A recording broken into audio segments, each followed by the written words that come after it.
Okay, well, good morning and welcome. So today I'm going to talk about updates to the American Thyroid Association guidelines for the management of thyroid nodules. I know the guidelines are not out yet. They're projected to be out later this year. But we thought we'd give you just like a little preview of what's to come. And I want to give a special thank you to Dr. Lachine who helped me put this together. So first, we're going to go over the American Thyroid Association guidelines, the prior ones, the ones from 2015. So we're all very familiar with this figure, and we've all pretty much memorized it. But I'm going to go over each of these one by one, and then we're going to go over the updates of what was changed. So first, in the high suspicion, this was described as any solid hypoechoic nodule or a solid hypoechoic component of a partially cystic nodule with one or more suspicious features. And the suspicious features are either irregular margins, microcalcifications, taller than wide shape, if there's any peripheral rim calcification with exclusion of the soft tissue component out, if there's any extrathyroidal extension, and any nodule with an abnormal lymph node. The risk of malignancy in this is more than 70 to 90%, and FNA was recommended at greater than 1 centimeter. FNA is fine needle aspiration. In the intermediate suspicion, we have the hypoechoic nodules with regular smooth margins and no suspicious features. The risk of malignancy is 10 to 20%, and a fine needle aspiration was recommended at greater than 1 centimeter. With the low suspicious, this is the isoechoic or hyperechoic solid nodules, or partially cystic nodules with eccentric solid areas without microcalcifications, taller than wide shape, irregular margins, or extrathyroidal extension. The risk of malignancy is anywhere between 5 and 10%, and FNA was recommended at greater than or equal to 1 centimeter. In the very low suspicion, it's the spongiform or partially cystic nodules without any of the suspicious features which we just talked about. The risk of malignancy is less than 3%, and FNA is recommended at more than or equal to 2 centimeter. Another option could also be to observe these patients. That could have been something that you can discuss. Benign are the purely cystic nodules with no solid component. The risk of malignancy is less than 1%, and FNA is typically not recommended unless it's for symptomatic relief or someone doesn't like the way it looks on their neck and you want to help drain it. So we went kind of over all of this. So now what's new? So what are the updates to the guidelines? So in the past, if you look at all these classifications, 10 to 12% of nodules actually don't really fall in any of these classifications. So we called these the nodules that we couldn't really classify. So we kind of missed out on placing them in different categories. So they went back and they looked at all these nodules and they reclassified these nodules to try and place them into high, intermediate, low, etc., suspicious nodules. So based on the inclusion of all these nodules, in addition to a more extensive review of literature, they found that the risk of malignancy has actually been updated for different classifications.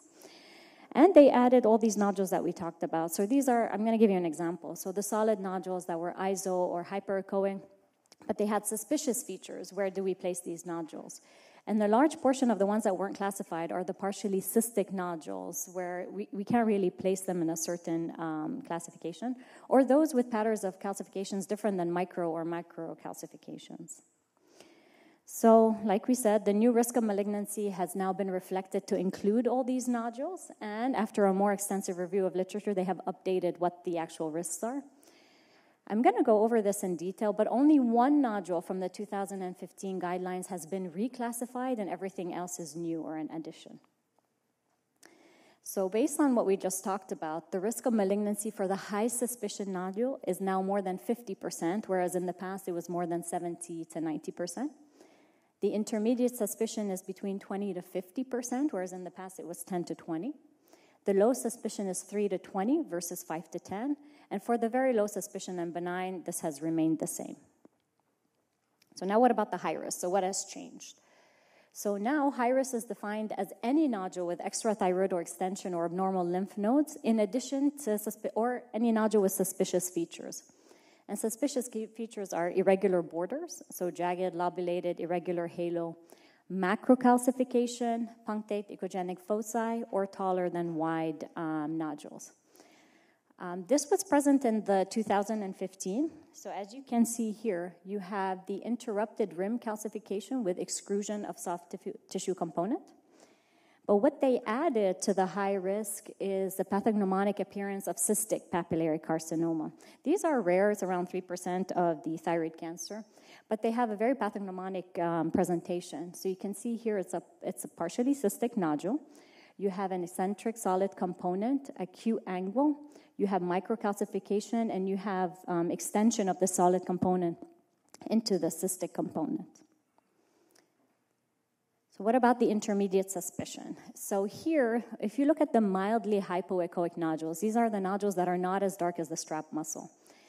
And they don't have any suspicious feature. The actual risk of malignancy in these nodules is anywhere between 18 to 20%. So because of this, and this was a major change to the 2015 guidelines, these two nodules have now been downgraded to the low suspicion group, where the risk of malignancy is 3 to 20%. What was added to the intermediate suspicion group are those that are markedly hypoechoic without any suspicious features. So markedly hypoechoic is as dark as the strap muscle. They also added those that are mildly hypoechoic but with suspicious features. For example, over here you can see the lobulated border.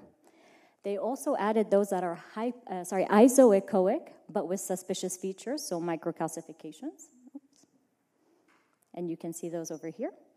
And what another addition is those nodules with peripheral rim calcifications that are interrupted, but there's no extrusion of the soft tissue component outside. In regards to the low suspicion change, they added the mixed echogenicity nodules that couldn't previously be classified, and you classify them based on what the predominant echogenicity is. They also added the spongiform nodules that actually have macrocalcification because the risk of thyroid cancer in these nodules is actually closer to 4 to 5%. So these have been changed and upgraded. And also any nodule with a continuous eggshell calcification, and we can see it right over here. That's not interrupted. So these are the low suspicion where the risk of malignancy is 3 to 20%. For the very low and benign, there has been no change. So now let's summarize. So if you can see over here, the risk of malignancy has now changed for the high, intermediate, and low suspicion. High suspicion now is any nodule with any extrathyroidal extension of normal lymph node or suspicious feature.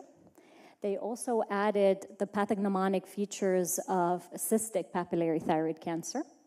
They have downgraded the mildly hypoechoic nodules with no suspicious features from intermediate to low risk. What they added to the intermediate risk are the markedly hypoechoic nodules with no suspicious features, the mildly hypoechoic nodules with suspicious features. In regards to the low suspicion, they added the mixed echogenic nodules. Now, in regards to the calcifications, if there's an interrupted rim calcification with soft tissue extrusion, this is high risk. If there's no soft tissue extrusion, this is intermediate risk. And if it's continuous, this is low risk. So what do these changes mean, and what is the next step after this? So based on which nodules now they recommend for FNA, in the past they give a size cutoff, like greater than this amount. But now with the updated guidelines, they're actually giving us a range to consider when we're going to do the fine needle aspiration. So for the high suspicion, and this is all strong strength of recommendation. So for the high suspicions, anywhere between 1 to 1.5. The 1.5 was actually introduced because there's active surveillance of cancers up to 1.5 centimeter in size, and that's why the upper limit has been moved upwards. With the intermediate suspicion, it's anywhere between 1 to 2%, 1 to 2 centimeters, I apologize. The reason why it has been moved up to 2 centimeters because now we've included more nodules with different sonographic patterns into this category. The low suspicion is 1.5 to 2.5. The low suspicion mainly now is observation, but you could consider FNA if it's more than 2.5 centimeter in size, and the benign hasn't changed. So no FNA is recommended unless it's for symptomatic relief or cosmetic change. So how do we use these thresholds? So when you have a patient that presents to you, when do we use the lower cutoff and when do we use the higher cutoff? So they gave us an idea of different factors that we can use. So if you have a younger patient that's presenting that has risk factors for thyroid cancer, like they have a history of radiation in the past to the neck, or they have a genetic predisposition, if they happen to get a PET scan for something different and unrelated to the thyroid nodule, and there was FDG activity in the nodule, or the location, or if they're symptomatic, so if it's in the posterior or isthmus, then you might use the lower cutoff for the size to do the FNA. But if you have someone that's older and they're presenting, they have several comorbidities, surgery may not really be something that would be beneficial at this point in time, you could use the higher cutoff. So now, where do we go from here? So now we go ahead and we did the FNA and we get the results back. So if it's a non-diagnostic result, it is recommended, since the nodule met criteria for FNA in the first phase, it is recommended to repeat it. Not all institutions have this, but if you can have a cytologist that can come on site while you're doing the FNA and actually read the slides and tell you if the slide is adequate, that would be ideal because that would prevent another non-diagnostic. But if it's not available, you could technically just repeat the FNA. If the reason why it was non-diagnostic was because of excess blood or clotting, then you can change the technique in which you did the fine needle aspiration. And this is important because this is an update to the 2015 where it's no longer recommended or needed to wait 3 months before you repeat the fine needle aspiration. So you can bring them back at any time and repeat it. Now, what about follow-up for those that have benign cytology? So for the very low risk of malignancy, there's strong strength of recommendation that surveillance for cancer is really not recommended. So you could technically stop monitoring with ultrasound. For the low risk of malignancy, where the risk of malignancy is between 3 to 20%, the recommended interval for thyroid ultrasound follow-up is anywhere between 3 to 5 years. You could repeat the FNA if there's a change in the suspicious pattern. So if it changes and you see something like microcalcifications that wasn't present before or any other high-risk feature, then you could rebiopsy it. Or if there's significant growth, and there's a slight update to the growth criteria, and I'm going to go over that in a second. With the intermediate risk of malignancy, it's anywhere between 18 months to 3 years, and then the criteria for repeat FNA is the same. For the high risk of malignancy, and this was interesting, it's recommended to repeat the ultrasound within 12 months. But let's say you bring them back and you repeat the ultrasound in 6 months and you still see these suspicious features and you think this is really high risk, you could repeat the FNA even though you got a benign the first time around. Now, if someone had a biopsy on a nodule and it was benign and we repeated it and it was benign again, there's strong recommendation that ultrasound is no longer needed at that point.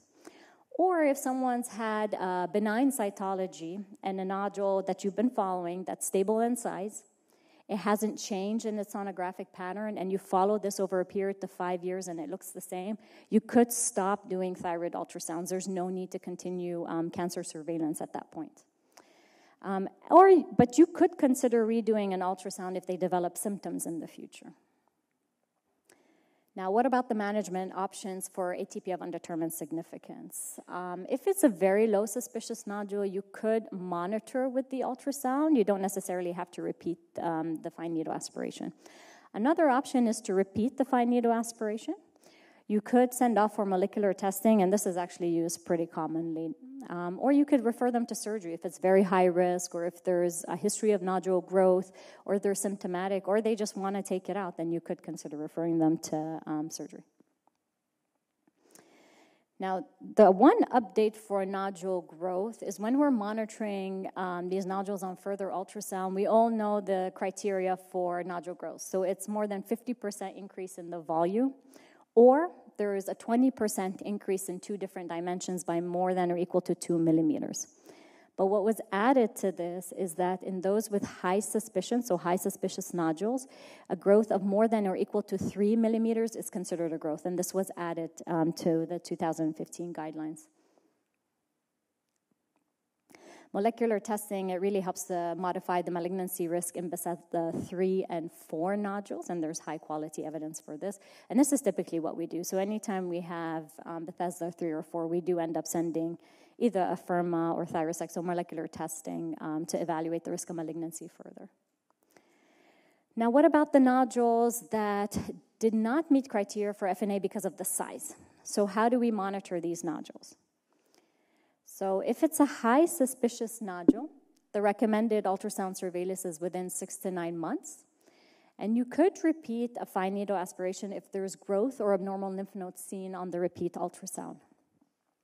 If it's an intermediate suspicion, it's recommended at 9 to 18 months. You could repeat the FNA if there's growth, but if it's stability, then you can increase the surveillance interval. In the low suspicion, it's between 12 to 24 months. Same thing. If there's growth, you can do an FNA. If it's stable, you can just increase the surveillance interval. For the very low and benign, there's no further ultrasound surveillance is recommended. Surgery remains the same, so any nodule with a high suspicious pattern, or if there's growth, compressive symptoms, or there's patient preference, you could send them to see the surgeon. Thank you.